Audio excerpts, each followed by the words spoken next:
It's Sometimes hard. if you're by yourself, you It's don't have anybody in your hard. corner. It's hard. Yeah, we cannot underestimate, because I think that sometimes even some of us look at people and instead of helping them, we're gossiping. Yeah. Instead of helping, we're talking about them. Yeah. Like, and we see the train, we see the Yeah. train wreck coming, and we'll watch it wreck instead of helping them through. Exactly. That's a hard thing. Yeah, like if you know, like I know what it's like to watch people go through stuff like that. It's always touched me real close. So like I always want to be a part of the solution, Yeah. like helping other people. Always be a part of the Even the solution. book is Yeah. all about mental health healing, how you can get hit and knocked to the ground. And with the right alignment, the right people around you, you can still ascend. That's what's up. That's what's up. Yeah. So he's in a motel drinking and going through the emotions we've been talking about. He shows up at the house and basically kicks in the door. He's cursing. He's making a lot of noise. It feels like this is maybe a normal Mad Dog type of night. Like this is not the first time he's done something like this. Like he does this on the regular. And I want to say Jason says something in the narration like, you know, Mad Dog came through this night, but he said it so calmly, like this is something Mad Dog just does every once in a while. Maybe when he gets drunk. But he starts beating Gloria, their mom. And that's never a good thing. Even if you don't have any kids, but especially in front of kids, couples should never physically be fighting each other. So a gun goes off, and then you see, and then Jason wakes up from the dream, but they still never tell you who shot the gun, which is great writing and is great direction to never play your hand too early in the movie. You still don't know who shot Mad Dog. That was great. I'm glad they wrote it that way. Yes. Because it would have been a different movie if you'd have seen from the very beginning who actually did it. Mm-hmm. You know what I'm saying? So totally. It's just great writing, great secrecy to, you know, hidden things going on.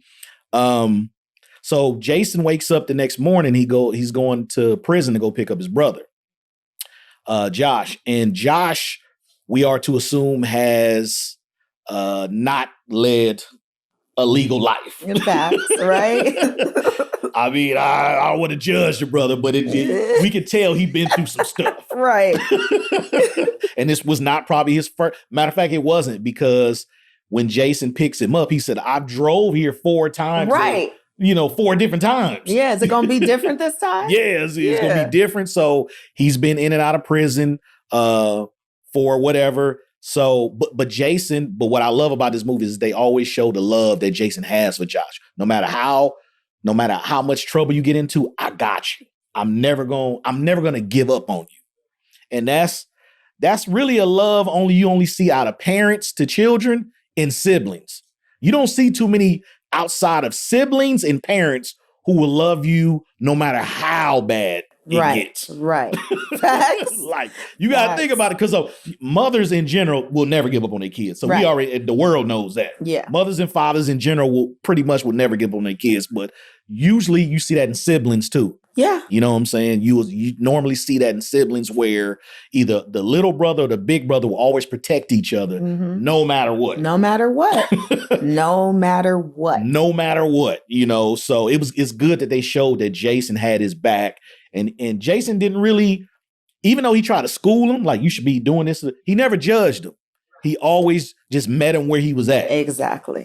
He never judged him. I go through a dynamic similarly, not that bad, but with one of my sisters. Okay. And then we're going to get to that, but I have a brother that's exactly like how Tretch was. Oh, wow.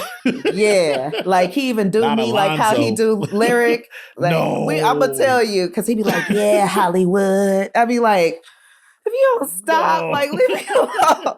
But my sister, like, man, I swear I was always running down the street to go whoop somebody, because I'm thinking people bothering her because she lighter than me. She had like real finer hair, longer hair.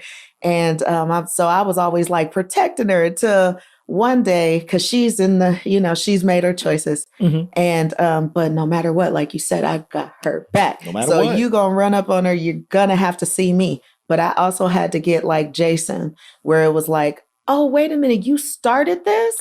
Wait, you got me running down here, running up on these girls, and you started it? Okay, hold up. Like, I got to make some changes, but I still had a lot of the hood in me for a long time. And I feel like it's still beautiful parts of it in me. Like, my loyalty, my character. It's certain things that we get from the hood that you can't really get from nowhere. You right know about what I mean? And you right about that. I had that dynamic, but I'm my sister's keeper. And even though just like that, I'm telling her like, you got to stop this. But at the end of the day, she knows she could call me for anything. Her kids can depend on me. Matter what, I might not run out in the street with you to save you, no more, because I can't.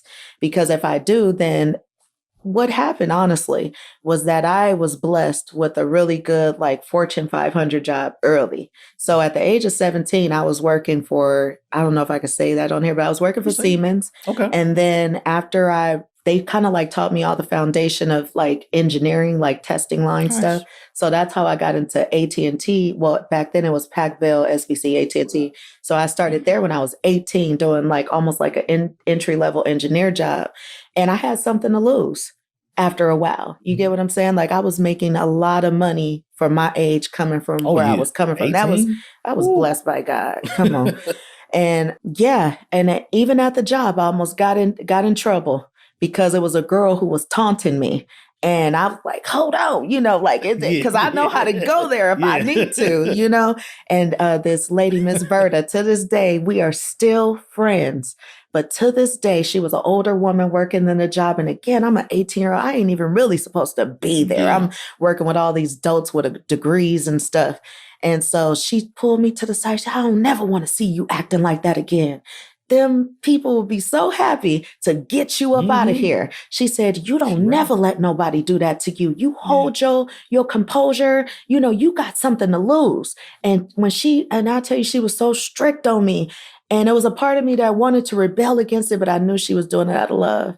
And that was the day I knew I couldn't chase after family members and be that even for my sister. And for her, I think a part of her felt like I was not there for her, if that makes sense. I'm there for you for everything else you need though, but I'm not going to run in the streets behind you and be fighting people and getting myself in trouble. Like I'll lose everything for the type of companies that I was working with. So that I didn't have God in my life like that yet, but that was what made me be like, no, but my sister, I'm ride or die. I'm the same way with like the N-word, when you hear another race in anger call you as a black person the N-word, I don't let it emotionally affect me no more. You're not going to affect my emotions. Right. Now that don't mean you ain't going to be no get back. Right. But I'm not going to let you be the person that puts me in jail because you called me something. That ain't going to happen. Because I got a wife and kids to feed and grandkids. That is why so when that guy shot my husband, he was at work. My husband was at work and that happened to him. And he was calling my husband the N-word and all of that. But when my husband, because it's all on camera. So my husband was thinking in the back of my mind, in the back of his mind was, I got to feed my family and I need to protect. So he was like, I'm not finna be moved over the chessboard like this. Nah. Because, people know that's a triggering word for black people. Yes. And they know just by saying it, they're going to catch a beat down, but you're going to be the one going to jail. Exactly. And it ends everything, especially if you're the breadwinner of your family. You cannot let somebody swing your emotions with the word. And I'm not saying it happens a lot, but the last time it happened, I actually laughed in the person's face. Right. And it confused them. Right. I just started laughing hilariously because I'm like, you don't know what I could do to you. Right. But I'm not going to let you bring me down to that level.